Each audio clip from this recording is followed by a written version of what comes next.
حل منذ أيام بالجزائر وفد من السباحين الفلسطينيين مرفوقا برئيس الاتحاد الفلسطيني للسباحة لخوض معسكر تدريبي لمدة 10 أيام تحضيرا للألعاب الآسيوية، وذلك بدعوة من الاتحاد الجزائري للسباحة. نشكر الوفد الفلسطيني بدعوة، بعثنا لهم دعوة لفلسطين، الاتحاد الفلسطيني للسباحة. راهم هنا في تربص تاع 10 أيام. لوبجيكتيف تاع هذا التربص هو سي لو ديفلوبمون دو لا ناتاسيون او نيفو دو لا بالستين. رئيس الاتحاد الفلسطيني للسباحة فواز للزوم عبر عن سعادته بهذه الدعوة، وأكد أن الاتحادية الجزائرية للسباحة عملت على توفير كل الشروط والإمكانيات اللازمة لهم، وذلك منذ حلولهم بالجزائر. بالبداية نشكر دولة الجزائر الشقيقة حكومة وشعبا، ونشكر وزارة الرياضة الجزائرية، ونخص شكرنا بالذات مقدم إلى الاتحاد الجزائري للسباحة على الدعوة الكريمة التي قدمها الاتحاد الفلسطيني للسباحة والرياضات المائية.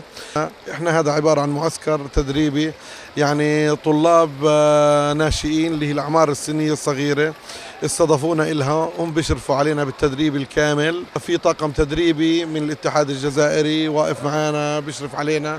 الوفد الفلسطيني من إداريين وسباحين من جهتهم أبدوا سعادتهم بهذه الدعوة التي تساعدهم على التحضير في ظروف جيدة بعيدا عن الأوضاع الصعبة التي يعيشونها في بلدهم.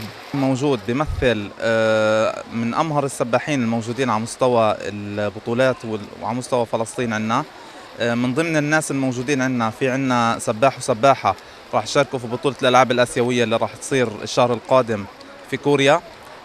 هذا المعسكر طبعا وفر لهم معسكر خارجي كتير منيح، تحضير جيد للإشي اللي راح يكون موجود. محمد عبدو جاي أحضر لبطولة كوريا في آسيا إن شاء الله كمان 10 أيام. مدرب المنتخب الفلسطيني الناشئ. احنا حاليا بنعسكر في الجزائر لمعسكر تدريب مدته 10 أيام. راح يكون في عنا بطولة بآخر المعسكر تنشيطية للسباحين. وتبقى مثل هذه المبادرات بمثابة استمرار لمسيرة التضامن التي لم تنتهي مع الشعب الفلسطيني في شتى المجالات الرياضية لتمتين روابط الأخوة بين الشعبين الشقيقين.